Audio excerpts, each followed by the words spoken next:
आज हम बात करेंगे भारत के उन खोए हुए शहरों के बारे में जो अपने समय में बेहतरीन थे, लेकिन आज केवल इतिहास के पन्ने बनकर रह गए हैं। ये शहर हमारे देश की संस्कृति और व्यापार में बहुत इंपॉर्टेंट थे। क्या आप जानते हैं कि इन शहरों में कैसी जिंदगी थी, उनकी शान, उनकी कहानियां और उनका विनाश? ये सब कुछ जानेंगे इस सफर में। तो चलिए शुरू करते हैं हमारे इस सफर को और जानते हैं उन शहरों के बारे में। सबसे पहला नाम आता है पतालीपुत्रा का, जो आज के पटना, बिहार के पास स्थित था। यह शहर अपने समय में एक महान नगरी थी, जहां से भारत के इतिहास के कई महान युगों का प्रारंभ हुआ। दोस्तों, ये शहर कभी मौर्य और गुप्ता राजाओं की राजधानी हुआ करता था। ये दोनों वंश भारत के इतिहास में अपनी अलग पहचान रखते हैं और इनका योगदान अमर है। जी हाँ, ये शहर अपने समय में राजनीति, अर्थव्यवस्था और कला का केंद्र था। पतालीपुत्रा में कई महान सम्राटों ने अपने साम्राज्य का प्रबंध किया और यहाँ से अपने विचार और नीति को देश भर में फैलाया। यहाँ के बड़े बड़े महल, चंद्रगुप्ता मौर्य का राजमहल और अशोका स्तंभ, ये सब इसकी शान की निशानी है। ये सभी स्मारक हमें उन महान सम्राटों की याद दिलाते हैं जो यहाँ राज करते थे। पतालीपुत्रा का नाम आते ही चाणक्य का नाम भी याद आता है, जिनकी नीति और बुद्धि ने चंद्रगुप्ता मौर्य को सम्राट बनाया था। चाणक्य की नीति और उनका अर्थशास्त्र आज भी प्रशंसनीय है। यहाँ के नालंदा विश्वविद्यालय ने तो ज्ञान की रोशनी पूरी दुनिया में फैला दी थी। नालंदा विश्वविद्यालय अपने समय का सबसे बड़ा और प्राचीन शिक्षण संस्थान था, जहाँ से अनेक विद्यार्थी ज्ञान प्राप्त करते थे। लेकिन आज ये शहर केवल अपने खंडारों में ही रह गया है। ये खंडार हमें याद दिलाते हैं कि कभी यहाँ एक महान सभ्यता थी, जो आज सिर्फ इतिहास के पन्ने में सिमट गई है। कुछ खोज और इतिहास के पन्ने ही इसकी शान की दास्तान सुनाते हैं। ये प्राचीन नगरी आज भी अपने खंडारों के माध्यम से अपनी कहानी बयान करती है और हमें अपने गौरवशाली इतिहास की याद दिलाती है। हस्तिनापुर, महाभारत के इस शहर को कौन नहीं जानता। ये शहर कुरुवंश की राजधानी थी और आज के मीरठ, उत्तर प्रदेश के पास स्थित था। यहाँ पर ही महाभारत का महायुद्ध हुआ था, जिसके गीत आज भी गाए जाते हैं। धृतराष्ट्र, पांडु, युधिष्ठिर, अर्जुन, कृष्णा, इन सभी चरित्रों की यादें इस मिट्टी में समाई हुई हैं। लेकिन दोस्तों, समय के साथ ये शहर मिट्टी में मिल गया। आज इसकी सही जगह का पता लगाना भी मुश्किल है। हस्तिनापुर की कहानी हमें ये बताती है कि कितनी भी बड़ी शान क्यों ना हो, समय के साथ सब कुछ खत्म हो जाता है। आज केवल कहानियों में ही याद किया जाता है। तक्षशिला, जो आज पाकिस्तान में रावलपिंडी के पास स्थित है, एक समय में भारत के सबसे बड़े ज्ञान के केंद्रों में से एक था। ये शहर अपने समय में विद्या और संस्कृति का एक महान केंद्र था, जहां अनेक विद्यार्थी अपने ज्ञान की प्यास बुझाने आते थे। ये शहर बहुत समय पहले, लगभग 600 बीसी से लेकर 5वीं शताब्दी सी तक एक बड़ा शिक्षा केंद्र था, जहां से बहुत से महान विद्वान निकले। तक्षशिला में अनेक विषय पढ़ाए जाते थे, जैसे कि व्याकरण, राजनीति, चिकित्सा और कला। चाणक्य, पनिनी, चरका जैसे विद्वान यहाँ से निकले और दुनिया को अपने ज्ञान से रोशन किया। इन महान विद्वानों ने अपने विचारों और रचनाओं से दुनिया को प्रभावित किया और आज भी इनका योगदान अमर है। तक्षशिला में 54 से भी ज्यादा कलाओं में शिक्षा दी जाती थी। ये शिक्षा व्यावहारिक और तीक्ष्ण ज्ञान पर आधारित थी, जो विद्यार्थियों को जीवन के हर क्षेत्र में सफल बनाती थी। दुनिया भर से विद्यार्थी यहाँ आते थे ज्ञान की ये ज्योति पाने के लिए। ये विद्यार्थी न सिर्फ भारत से बल्कि अन्य देशों से भी यहाँ आकर शिक्षा प्राप्त करते थे, जो तक्षशिला को एक वैश्विक शिक्षा केंद्र बनाता था। बहुत दुख की बात है कि आज ये शहर अपनी पुरानी शान खो चुका है। समय के साथ ये महान शिक्षा केंद्र विरन हो गया, लेकिन इसका इतिहास हमेशा याद रखा जाएगा। लेकिन इतिहास के पन्ने आज भी इसकी महिमा का बखान करते हैं। ये प्राचीन शिक्षा स्थल हमेशा के लिए एक प्रेरणा का स्रोत बना रहेगा, जो हमें अपने समृद्ध इतिहास की याद दिलाता रहेगा। चैप्टर 4, विजयनगरा, कर्नाटक का एक शानदार शहर था, जो अपनी अद्भुत विरासत और इतिहास के लिए प्रसिद्ध है।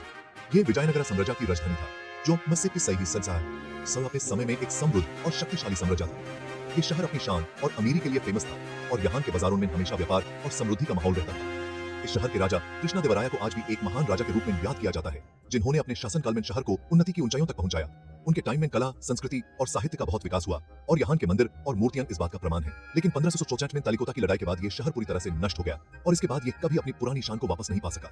कहा जाता है कि ये लड़ाई इतनी भयानक थी कि इसके बाद विजयनगरा कभी अपने पांव पे खड़ा नहीं हो पाया और यहाँ के खंडार इस बात की गवाही देते हैं।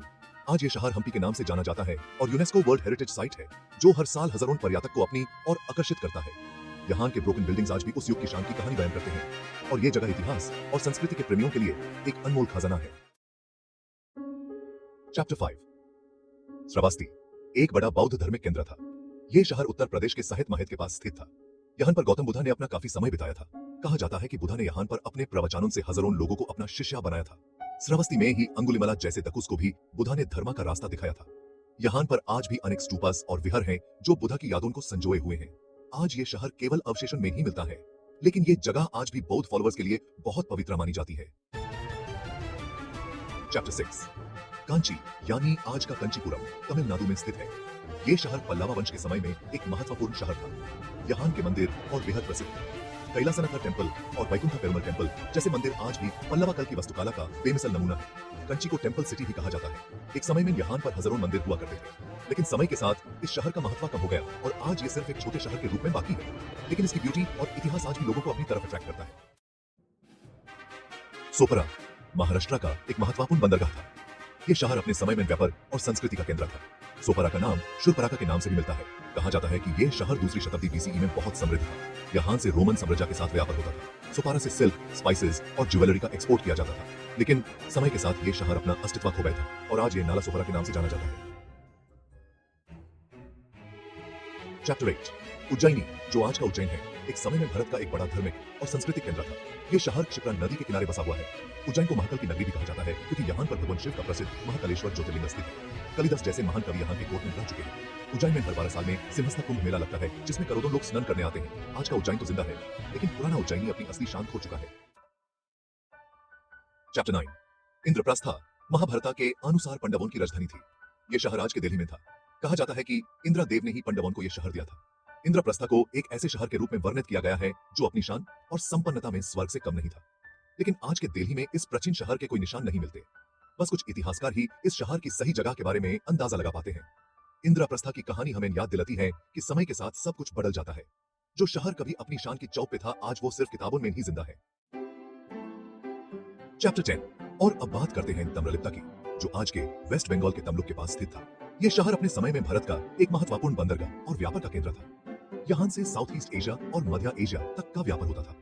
तम्रलिप्ता से सिल्क, मसलिन, आइवरी और भी कई चीजों का एक्सपोर्ट किया जाता था। लेकिन समय के साथ यह शहर भी अपना महत्व खो गया था और आज केवल इतिहास की किताबों में ही जिंदा है। ओत्रो, ये था भारत के कुछ खोए हुए शहर जो अपने समय में जितने महान थे उतने ही आज भूले जा चुके हैं। ये शहर हमारे इतिहास का हिस्सा हैं, जो हमें याद दिलाते हैं कि समय के साथ सब कुछ बदल जाता है, लेकिन इतिहास की यादें हमेशा जिंदा रहती हैं। अगर आपको ये वीडियो पसंद आई हो तो प्लीज इसे लाइक करें, शेयर करें और हमारे चैनल को सब्सक्राइब करें। फिर मिलेंगे एक नए वीडियो के साथ। धन्यवाद।